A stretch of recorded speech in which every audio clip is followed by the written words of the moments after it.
We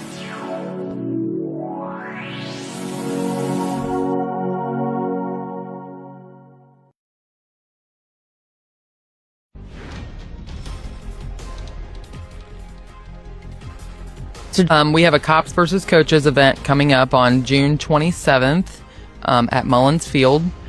This is our second year doing it. It started. Do you want me to tell you why it started and everything now? Okay. Yeah. So, give us all the deets. give you all the deets. Okay.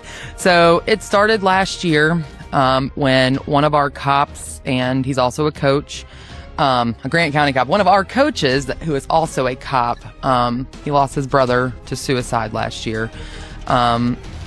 It was something that we have done in the past. The Cops versus Coaches game is something that the Tomahawks did before I was involved, and it's something that some of our current board members kind of always wanted to do again, that we had talked about over the years, and it was something that we couldn't put together back then. But then when all of that happened, it just made sense. It just all clicked, like in our heads, that this is why we need to do things like this. This is why the cops and the coaches need to get together and play and show these children and families that we are one, we are here for you.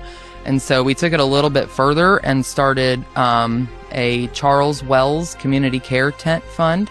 Charles Wells is the one who lost his life to suicide.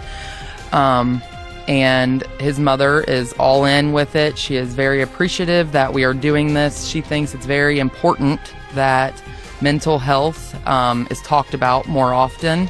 She doesn't want to hide behind it. She wants people to know that you can reach out, that you can get help.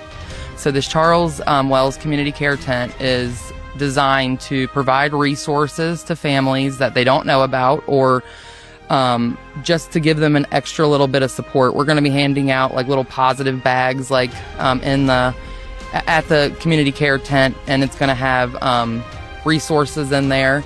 We're going to put a pamphlet in there for the We Are Grant County, so the website, so then people are going there more often to utilize those resources that you guys are looking for, that you guys are taking the time to put on there. Some people might not know about that, so we're going to hand out 100 bags whenever we're there, and hopefully 100 people will share that with others and just start getting others support. Absolutely. We have a lot of good community care or community services coming. Dry Ridge Baptist Church is coming to do things for the kids. We have CareNet coming to pass out resources, and they're going to give us a free car seat to raffle off. They have some really, really good programs for parents that people really need to look into. We have the Special Needs Parent Support Group of Grant County coming. We have the KY Hickory Autism Foundation coming. They raise money for children with autism and give them scholarships for various things. We have a lot of different, people coming to show that they are here to support the community. It sounds like it really was the spark that kind of rejuvenized that activity and really gave it more of a purpose, as opposed to just being an activity for the community. Now it has a really important cause. Absolutely. I agree with that. I think we didn't want to do it before because it was like, how can we justify adding something else in? We didn't, how could we justify adding something else in on an already busy schedule, and just raising more money and getting the cops out here but then it all made sense. Then it was like, okay, this is way more important than just a fun. This isn't really a fundraiser. If we make any money from it, I'm not really that concerned for it. It's more about getting us all together, opening up the football season, kind of like the opening day parade for baseball. It's like opening up the football season and saying, hey, we're here. Utilize the supports. You have lots of them. And so you said that was June 27th? June 27th at Mullins Field. At right what next time? to the Grant County Detention Center. Yeah, it's at 3 p.m. 3 o'clock. Okay. Yeah. Now, is that football or baseball? It's softball, actually. So we tried to get them. You're going to get those cops in the No. gridiron, and I guess when it first started, it was a football game. It was like a football game, and all of the coaches and cops were like, never again, not happening. Yeah, no. That's a lot of athleticism. It is. Once we're past that 30 mark, it gets a little I can imagine. tricky. Yeah. No. And how do you think sports and the community connections, like by doing this event and the coaches and the cops are playing against each other, how is it positively impacting their mental health or anyone who's participating in this event?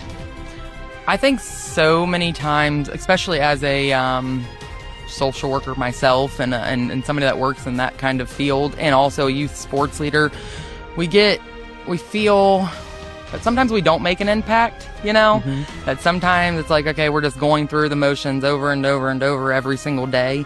And I think that this event will show them that they are needed, that it is important, and then that just gives them the pep in their step that they need to just go back out and continue good work, you know? Mm-hmm. It's kind of a reminder every year that we are a part of this, and it's our job to help. We literally get paid to help, but I mean, let's take it one extra step further, mm-hmm. you know, and really be there for families in a different kind of way. Yeah, and it's nice for some of us old athletes, maybe to step out on the pitch one more time, you know? Yeah. Not this one. Not this one either. I'm not playing in the Cops versus Coaches event. They all actually say it's very hard.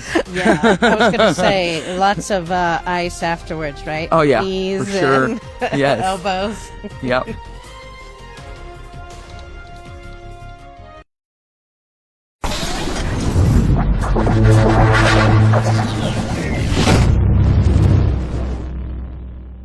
ToadTalkMedia.com